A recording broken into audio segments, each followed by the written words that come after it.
Wayne Lee, a Florida surgeon, hired a CPA named Kevin Walsh in 2017 to prepare and file his tax returns. In fact, he started working with Walsh before that to prepare and file his 2014 through 2016 tax returns.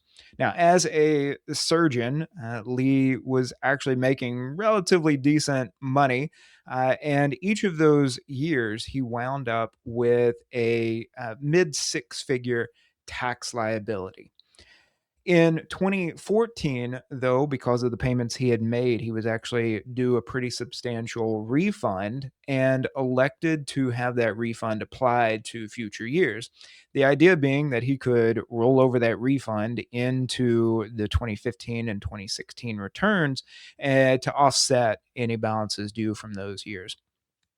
Lee trusted Walsh, provided Walsh with all the information that he needed to prepare and file those returns over the years. Walsh each year sent Lee a Form 8879 IRS e-file signature authorization to file the returns. So, as far as Lee was concerned, Walsh was doing the job that Lee was paying him for, meaning preparing and filing all of those tax returns. And in fact, each of those returns, because of the payments that Lee was making, was due a six-figure refund for each of those years. It turns out that the CPA, Kevin Walsh, never informed Wayne Lee, his client, about a software issue that Walsh claimed prevented him from being able to e-file Lee's returns. So for those three tax years, 2014, 2015, 2016, each of them with substantial tax liabilities and with six-figure refunds due, Walsh never filed any of those returns. Lee discovered the issue when an IRS agent showed up at his office on December 5th, 2018. Now remember, Lee hired Walsh to prepare his 2014, 15, and 16 returns. So that would have been somewhere around late 2014, early 2015, probably, if they weren't already working together in years before that. So that's at least 3 years, almost 4 years later, when Lee finally discovers that Walsh never filed his 2014 or 15 and 16 returns. Lee did not receive any letters from the IRS about those unfiled returns because his mailing address on file with the IRS was incorrect. And according to Lee, the client here, his CPA Walsh never actually submitted any address updates to the IRS, even though Walsh had promised Lee he would do so. So for years, we've got a situation where we have a CPA preparing but never actually filing returns, despite having e-file authorization signed by the taxpayer, by Lee. We've got relatively large six-figure refunds due for each of those tax years, and we have notices piling up but not actually getting delivered to the taxpayer, to Lee. Now, Lee ended up filing his 2014, 15, and 2016 returns in December of 2018, about the time that he discovered the issue. But that meant that his claim for a refund of the overpayment from that 2014 return, which was $288,000, was outside the statute of limitations. That's right. It had been more than 3 years since any of the payments toward his 2014 tax liability were recorded. And so he was supposed to get that refund of $288,000. That refund was supposed to be applied to later tax years. But because he did not claim that refund within the 3-year statute of limitations, that was denied and he lost that refund. Now, if you're curious about how the refund statute of limitations works, or you're not sure what the 3-year rule is, go listen to episode number 6 of this show, where I cover the refund statute of limitations. It's all about how that works. Once you listen to that episode, you'll understand why this was incredibly problematic for Lee. So instead of getting that $288,000 refund for his 2014 return and being able to roll that over into future tax years, instead, Lee ended up paying $289,000 to the IRS in 2019 to settle unpaid tax liabilities plus penalties and interest for those tax years. Lee ended up suing Walsh and his firm. They ended up settling outside of court. Could not find any details on the terms of that settlement. However, it probably involves some money being paid back to Lee to cover probably at least the penalties and interest, if not some of that missed refund as well. However, Lee also sued the government in U.S. District Court for a refund because Lee never responded to the notices that were sent regarding his 2014 through 2016 returns. The rules had passed as far as when he could approach the tax court. And so instead, Lee took the option of paying the liabilities and then suing for a refund in U.S. District Court. Now, the district court granted the government's summary judgment motion, concluding that Walsh's failure to file timely returns was not reasonable cause under IRC Section 6651. We're going to talk about what all that means in this episode because there are a couple different issues all combined here, and they all come back to a topic I want to cover in this episode on the delinquency penalties in Section 6651 and administrative relief under what's called first time abatement. We'll also talk about reasonable cause and the differences between reasonable cause and first time abatement. So let's look at a few of these related issues in Lee's case. First of all, what are the failure to file and failure to pay penalties? That's what ended up causing problems for Lee in this case. What are those penalties? What does IRC Section 6651 tell us about those penalties? What relief can taxpayers use to avoid these penalties? In other words, once those penalties are assessed, what can the taxpayer do in order to avoid having to pay those penalties? There are a couple of options if the taxpayer qualifies. We'll talk about what those options are, starting off with reasonable cause and what qualifies and what doesn't qualify as reasonable cause. We'll also look specifically at what the IRS offers in terms of first time abatement and how that can help taxpayers. And then we'll look at whether reliance on a tax professional fits in to any of this discussion. So let's jump right into IRC Section 6651 and look at these two common delinquency penalties. And if you've ever worked with a taxpayer as a tax professional, or if you as a taxpayer have ever been behind on your tax filings, then you should already be familiar with these two penalties. The first one is the failure to file penalty. This is under IRC Section 6651A. This applies for individuals and corporations and any other entity that has to pay tax directly. For pass-through entities such as partnerships and S corporations, those are covered under separate sections, although the penalties work very similarly, and they also are eligible for the relief that we're going to talk about later on. So I'll include these in discussion as well. So that's IRC Section 6698 for partnerships is the failure to file penalty for a partnership return or an IRS Form 1065. And then for S corporations, it's IRC Section 6699, and that has to do with a late filed Form 1120S or a return for an S corporation. But mainly we're going to talk about 6651A, failure to file penalty, and then also the IRC Section 6651A2, failure to pay penalty. Often these two penalties go hand in hand because a lot of times when taxpayers are late to file, they're also late to pay. However, They don't necessarily have to go together. You can timely file returns, but if you haven't paid your balance due by the due date, then you'll be subject to the failure to pay penalty. So we'll talk about how these two penalties interact with each other, where they come from. So these penalties are assessed, collected, and paid as additions to tax. And that's the phrasing you'll see in the IRC. In fact, IRC section 6651 is titled Additions to Tax. That comes under IRC section 6665. What does that mean? What's the important part here? Well, it's important because we have to think about these penalties as additions to the balance due. In other words, a couple of things happen. One, when a taxpayer makes a payment, that payment is applied to the balance due. It's not applied only to the tax, it's also applied to any additions to tax coming from these penalties.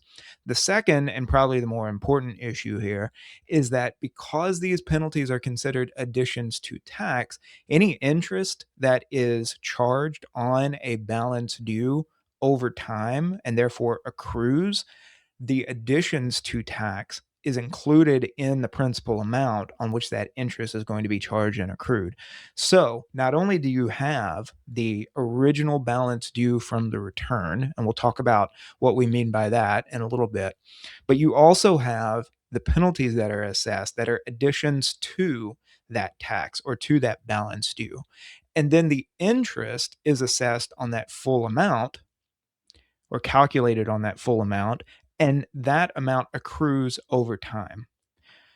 Because of that, depending on the balance due, how much the taxpayer owes when the return is ever filed, the penalties and especially the interest can become relatively substantial.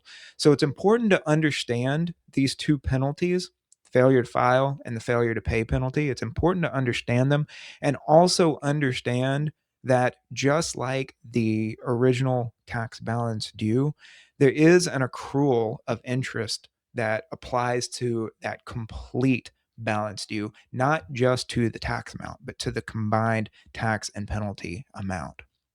Now, failure to file for individuals under IRC section 6651A1, along with other non pass through entities such as corporations, that penalty is 5% of the net amount due on the return for each month or fraction of a month the return is not filed by the due date, including extensions. This is important to keep in mind. This is why we file 6-month extensions. And that time period has changed over the years. Now it's a 6-month extension. And if you properly file the paperwork, meaning that there is a form filed with an estimate of the tax due, or if the taxpayer makes a payment online through the IRS's website or through some other options there, EFTPS might also qualify.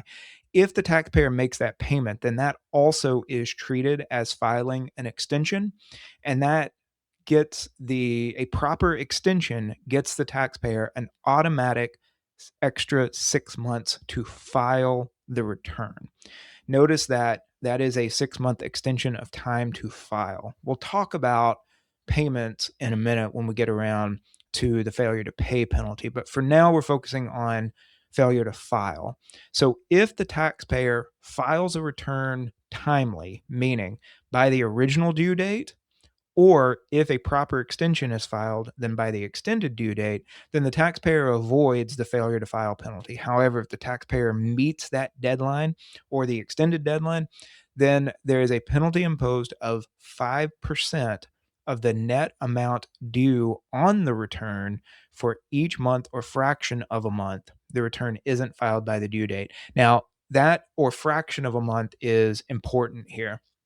If the due date of the return, let's say the normal due date is April 15th and no extension was filed, on April 16th, that return is late. And it's only late by 1 day, but it's late. And so it's late a full month. So a full 5% of the net amount due on the return is added to the balance due, and therefore increases that balance due by way of the failure to file penalty. So it's important to file tax returns on time. 5% can be, depending on the balance due, a relatively substantial penalty, especially in comparison to the failure to pay penalty, which we'll talk about in a minute.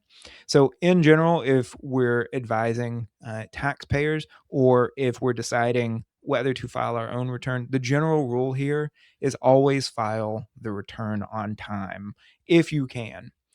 Unless there is some significant reason preventing you from filing that return, which we'll talk about reasonable cause a bit later on. But if you can file that return, file the return, even if there is a balance due that you can't afford to pay. Failure to file the return will result in a significant, potentially significant penalty, depending upon the balance due. Now, the penalty is not imposed if the failure to file is due to reasonable cause and not due to willful neglect. We'll talk about what reasonable cause means later on again. Willful neglect is a tough bar to cross over, though.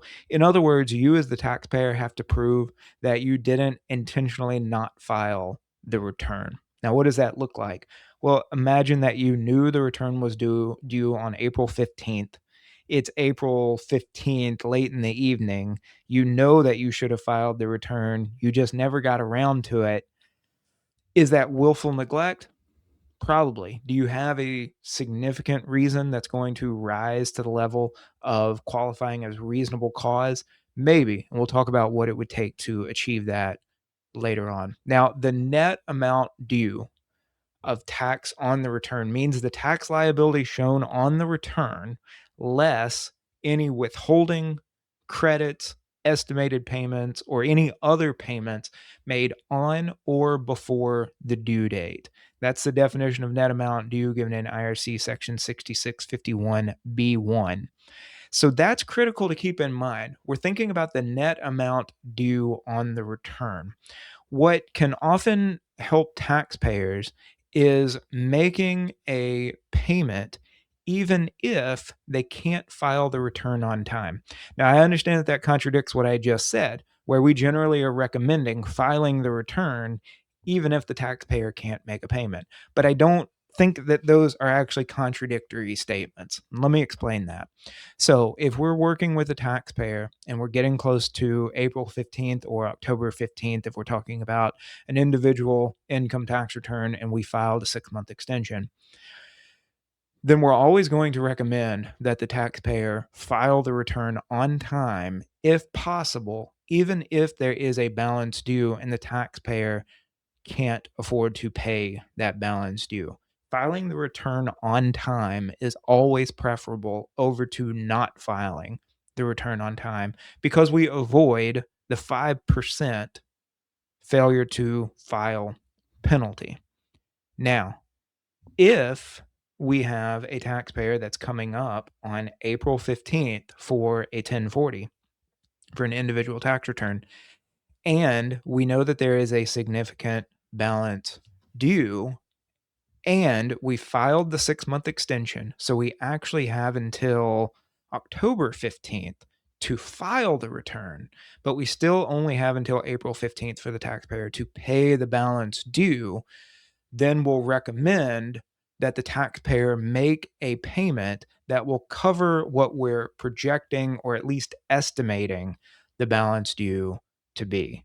We'll talk about the failure to pay penalty in a minute, but that can help us mitigate any potential failure to pay penalties. And then, even if for some unforeseen reason we can't file the return by October 15th, by the extended due date, then even if there is a failure to pay and failure to file penalty, we'll be calculating those penalties on a much smaller net amount due because that payment was made by April 15th.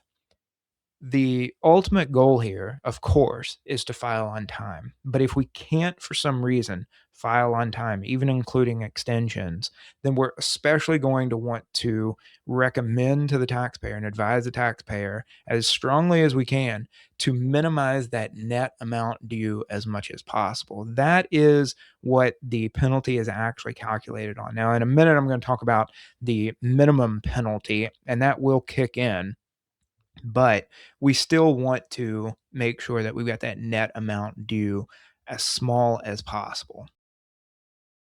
Now, it's important to keep in mind, especially when we get to the failure to pay penalty, to keep in mind that these penalties are capped. The aggregate penalty will not exceed 25%. So even though it's 5% per month for the failure to file penalty, that penalty normally, unless there is some exceptional circumstance here, that penalty normally will not exceed 25% of the net amount due. Now, one of those exceptional situations is if the failure to file is fraudulent. If the taxpayer's failure to file is due to fraud, and at that point we're talking about criminal activity, then the penalty triples. So it goes from 5% per month up to 15% per month. And then that maximum goes from 25% up to 75% of the net amount due. And that's under IRC section 6651F. Now, the thing to keep in mind here is that if we're talking about fraud, then we're probably talking about not only several other penalties, but really just criminal activity that's probably going to be way beyond the scope of just failure to file and failure to pay penalties. So that will definitely be part of the penalties that the taxpayer will have to pay. There will probably be lots of other penalties as well as criminal penalties that the taxpayer is going to have to worry about in that case. But it is important to keep in mind that if fraud is at play in the taxpayer situation, then the failure to file penalties do triple under those situations. Now, IRC 6651A includes in the flesh language of that subsection a minimum penalty if the return is not filed within 60 days of the due date, including extensions. So even if there is a uh, failure to file and there is no net amount due, then there is a minimum penalty assessed, which is the lesser of an inflation indexed amount or 100% of the tax shown on the return. Now, this is not the net balance due. This is the tax shown on the return. Now, those inflation indexed amounts for tax years 2025, 2026, and 2027 are $510, $525, and then $535 respectively. So you might wind up in a situation where the taxpayer is going to wind up paying some amount of penalty, even if the net amount due is relatively low. But it's still important to keep in mind that the failure to file and what I'm about to turn to here, the failure to pay penalties, are generally based on that net amount due. However, in the case where you've got a taxpayer that has relatively significant tax, even with no net balance due, there could still be a failure to file penalty assessed based on those minimum penalties. Now, that's the failure to file penalty. Let's look at the failure to pay penalty. This is from IRC section 6651A2. That paragraph imposes a penalty of 0.5% of the net amount due on the return for each month or fraction of a month again that the tax is not paid by the due date, including extensions. Now, stick with me for a second because I said including extensions. There is an extension of time to file for an individual tax return as well as other tax returns. But that extension of time to file is never an extension of time to pay. And that is in Treasury Regulation Section 1.6081 4C. Explicitly states that an extension of time to file an individual tax return does not extend the time to pay. It doesn't say that there is no way to extend the payment of tax, but there is no either statutory or regulatory process for extending the time to pay. So this is why we often say, and when we're educating other tax professionals or especially taxpayers, that an extension of time to file is just that. It's an extension of time to file, not of time to pay. So, what that automatic extension request does is it gives us 6 more months from the original deadline to file a return to avoid the failure to file penalty, but it does not get us out of the failure to pay penalty. It's important to educate taxpayers, especially on this point. Now, go back and compare the failure to file penalty to the failure to pay penalty. The failure to file penalty is 5% of the net balance due every month or part of a month. The failure to pay penalty is 0.5% or just 1/10 of the amount of the net amount due per month or part of a month. So, again, back to what I was discussing earlier, when we're advising clients, taxpayers, we always recommend that they file on time, even if there is a balance due, and really, especially if there is a balance due, because we want to avoid that 5% per month penalty. That could rack up and be pretty substantial. However, not that 0.5% is okay. It's never okay to pay a penalty if you can avoid it. However, if we have to choose within that 6 month window of that extension of time to file, we would much rather avoid a 5% penalty and pay a 0.5% penalty. Why pay 5% when you only have to pay 0.5%? And that's why it always, in my opinion, always pays to file that extension. Now, there is the counter argument against filing extensions because they do extend statutes of limitations. They extend the refund statute of limitations, which can be helpful, but they also extend the assessment statute of limitations, which I suppose in certain circumstances could work against the taxpayer. However, in general, for me and the clients that I work with, the extra 6 months to avoid the failure to file penalty is always, always, always, maybe with just an extremely isolated exception here and there, is always going to be worth it. So we generally file extensions for every return that comes through. So, uh, and on top of that, we also recommend estimated payments, especially safe harbor estimated payments. Of course, those deal with the underpayment penalty, which is a different penalty from what we're talking about here.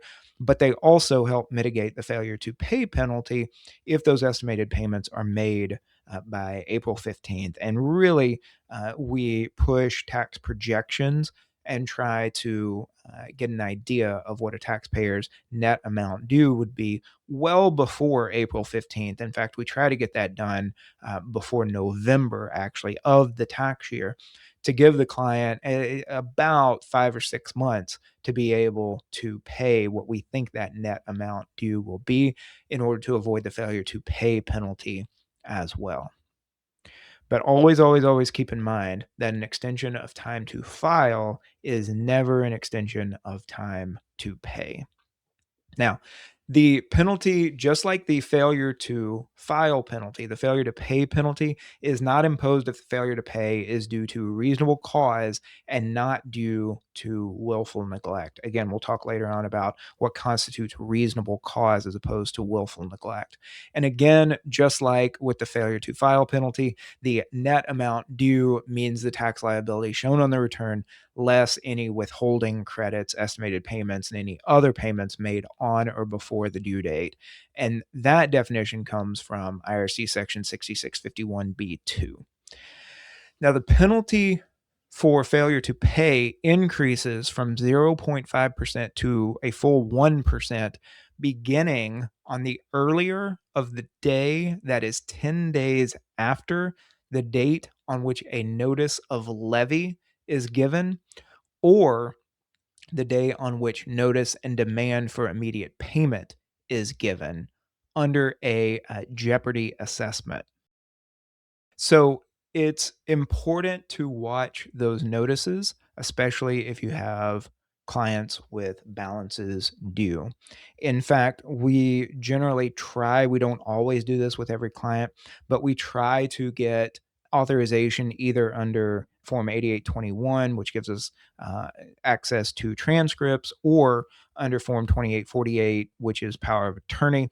We try to get access to the client's IRS account, and we always check the box to have notices sent to us so that if the taxpayer receives any notices, we get copies of those notices as well, because we definitely want to avoid doubling the failure to pay penalty. That is from IRC section 6651D, that those penalties double in the case of a notice of levy or a notice in demand for immediate payment. Now, the penalty decreases from 0.5% to 0.25% for any month during which an installment agreement is in effect for the payment of tax. That's under IRC 6651H. So, if you have clients, or if you're a taxpayer with a balance due that you can't afford to immediately pay off, then always, always, always request an installment agreement from the IRS. That effectively halves the failure to pay penalty. Now, it doesn't eliminate the accrual of penalty and interest on a balance due, but it does help by having that penalty, by cutting that penalty in half. That could make a relatively significant difference in the total amount paid over time if you're dealing with a relatively significant balance due. Now you have these two different penalties. You have 5% per month or part of a month for failure to file. You have 0.5% per month or part of a month for failure to pay. What happens if the taxpayer has both at the same time? So the return has not been filed on time and there is a balance due for that return. So if a taxpayer is subject to both the failure to file and the failure to pay penalties, both penalties are imposed, but the amount of the failure to file penalty is reduced by the amount of the failure to pay penalty for each month that both penalties apply. That's IRC section 6651C. So think about what that means. If you do not file an automatic extension request in April, and so on April 16th, assuming a normal April 15th deadline, filing deadline, then on April 16th, if there is an unfiled 1040 with a balance due, then there would be a 5% failure to file penalty. There would also be a 0.5% failure to pay penalty. However, the failure to file penalty is reduced by the amount of the failure to pay penalty so that the combined penalty is still just 5% per month or part of a month. So effectively, what happens is the failure to file penalty is knocked down to 4.5%, and the failure to pay penalty is 0.5%. So the combined penalty is 5%.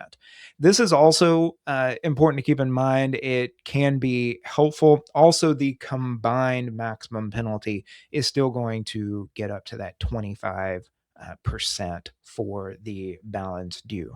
But it's important to keep in mind that if there is a balance due and an unfiled return, that 25% penalty, depending on the balance due, could be substantial. That effectively is adding 25% of the balance due to that taxpayer's effective tax rate. And depending on how much that balance due, if it's an unfiled return with a balance due, and especially if you're dealing with self-employed people where there is little or no withholding, if the taxpayer didn't make any estimated payments, didn't pay anything with the extension. So virtually all of the tax is a balance due. 25% of that could be a fairly significant hit for the taxpayer. So it's important to file extensions. It's important to recommend estimated payments. If you're dealing with business owners who own corporations, so they effectively are self-employed, but they're employed by their own businesses, it's important to use withholding to offset as much of their tax liabilities as possible through payroll if you're advising them on payroll and reasonable compensation. So there are several tools that we as advisors can use to try to minimize all of this for taxpayers, but at the end of the day, it's ultimately up to the taxpayer to pay their taxes on time and to get you the information you need to file their returns on time, even with extensions. And if you're going to file an extension, either have the taxpayer make a payment online so that they're effectively applying for their own automatic extension, or have the information you need to run a projection or at least provide some sort of reasonable estimate of their tax liability and therefore balance due for the year so that you're filing a valid extension request for that taxpayer. Now, I also included partnerships and S corporations in the failure to file penalties here because these are pass through entities and they don't generally pay income tax on their own. There's really no failure to pay penalty to worry about. But the flip side of that is that the failure to file penalties can be substantial. So IRC Section 6698 imposes a failure to file penalty on partnerships. IRC Section 6699 imposes a similar failure to file penalty on S corporations. Now, the penalty is an inflation indexed amount assessed per month, or again, per fraction of a month, that the return is not filed by the due date, including extensions, per partner or shareholder. And this is incredibly important to remember. By definition, a partnership has at least two partners. So if you have a late 1065, then whatever the penalty is, at minimum, it will be doubled. If you have three partners, it'll be tripled, four partners, quadrupled, and so on. So even a relatively small partnership of just a handful of partners could very quickly have significant penalties with just a few months of a late filed return. For an S corporation, because you could have a solo owned S corporation, if you, and most of them are, most of our clients that are S corporations are just a single owner, then the penalty, although it's still a significant amount and we still want to avoid it as much as possible, it doesn't rack up quite the same way that it does for a partnership. However, you could easily have more than one shareholder for an S corporation. You could have a partnership that elects S and then has multiple shareholders. So again, you have to remember that this is per shareholder or partner per month. The inflation indexed amounts for years 2025, 2026, and 2027 are $245, $255, and $260, respectively. It's important to keep in mind that these amounts are assessed for the year in which the return is supposed to be filed, not the tax year of the return in which the year in which the return is supposed to be filed. So that penalty will always be a little bit more. than the tax year for what you think, because it's inflation indexed, and typically that means it increases each year. So if you have a late filed 2024 1065 or 1120S and you're filing that in 2025, then you're going to use the penalty amount from 2025, not from the tax year, not from 2024. So you have to look at the year in which you're filing the return. This probably has to do with the logistics of the fact that so many partnerships are on a specific tax year for or a fiscal tax year for the partnership. Also, it could have to do with the fact that partners can be on different tax years from the partnership itself. But the year in which the return is supposed to be filed is the year you use for the penalty. Now, let's get into what taxpayers can do about these penalties. Let's talk about penalty abatement. So, generally, relief from penalties falls into four separate categories, unless otherwise specified in the Internal Revenue Manual. And this is where the IRS is going to extend penalty abatement. So, in the IRM, essentially the IRS's employee handbook, right? Its operational handbook. This is where penalty relief where we're going to look at how the IRS is going to process penalty relief. So the IRM lists four different types of relief in Chapter 20, which is all about penalties and abatement. And if the taxpayer meets the criteria, then relief is offered in the following order. So, first is a correction of an IRS error. If the IRS made a mistake, then the IRS will fix that mistake and will abate the penalty. Second is statutory and regulatory exceptions.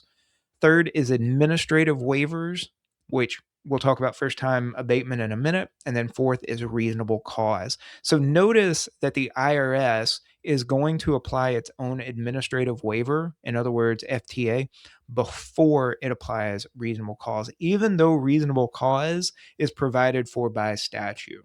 This is actually an issue that the National Taxpayer Advocate raised back in November of 2025 when she spoke at the AICPA National Tax Conference. It's also an issue that is brought up in the Taxpayer Advocate Service's 2024 Objectives Report to Congress. This incongruence between the fact that reasonable cause is provided by statute, and for some reason, IRS will apply its own administrative waiver ahead of reasonable cause. That doesn't seem fair to the taxpayer. And in general, there's an argument that it's not. But for now, that's the way the IRS processes penalty relief. Now, taxpayer can avail themselves of two main types of penalty abatement: correction of an IRS error or statutory and regulatory exceptions. Those are going to be automatic based on IRS catching the error or statute or regulation providing that exception.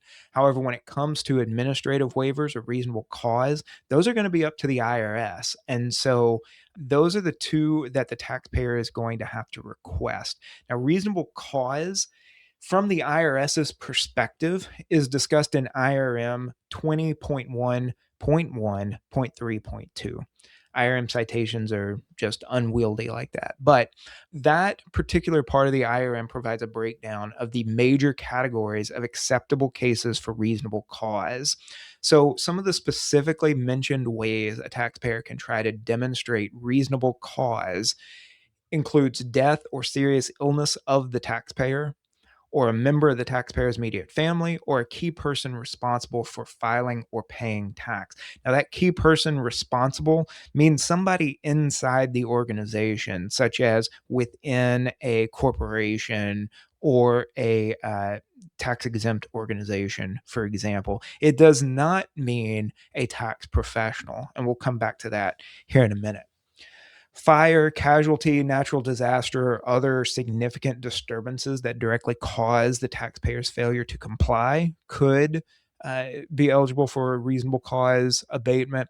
A legitimate inability to obtain essential records after the taxpayer has made reasonable efforts to acquire the original documents or replacements.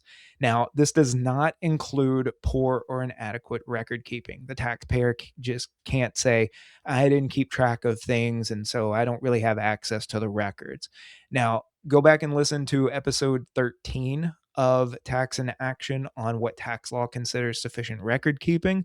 And I also give some tips in that episode about how to encourage and provide services to clients to get them to have sufficient record keeping. And also with a focus on not becoming a bookkeeper yourself if you're a tax professional who's not interested in doing bookkeeping. Obviously, having a bookkeeper for small business owners is going to help with record keeping and having sufficient records for the IRS. However, when that's not the case, then in that episode, I discuss some ways to encourage good record keeping habits and why those are important based on existing tax law. Another way to qualify for reasonable cause is reliance on erroneous written advice from the IRS that is specifically addressed to the taxpayer's facts.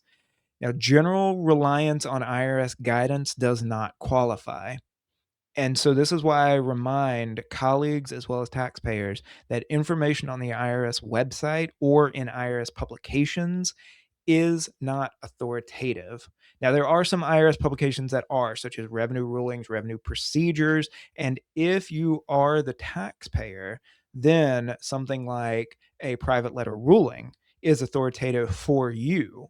However, relying on any advice, either oral or written, but not addressed directly to the taxpayer, is not authoritative, and it's not going to qualify for reasonable cause if reliance on that advice causes an issue in the taxpayer's filing.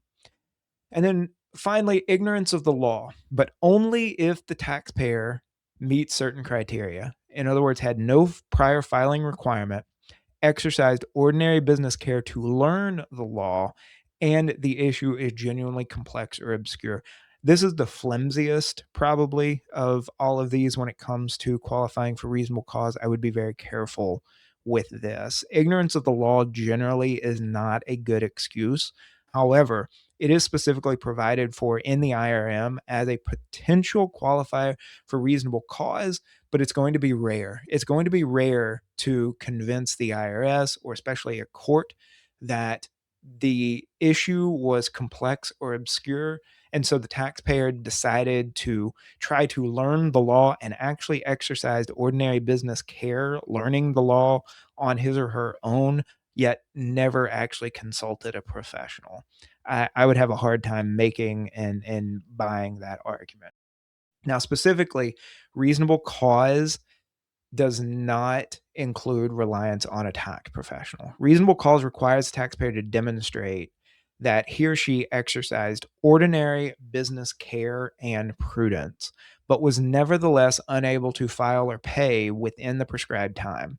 This includes circumstances beyond the taxpayer's control, such as a debilitating illness.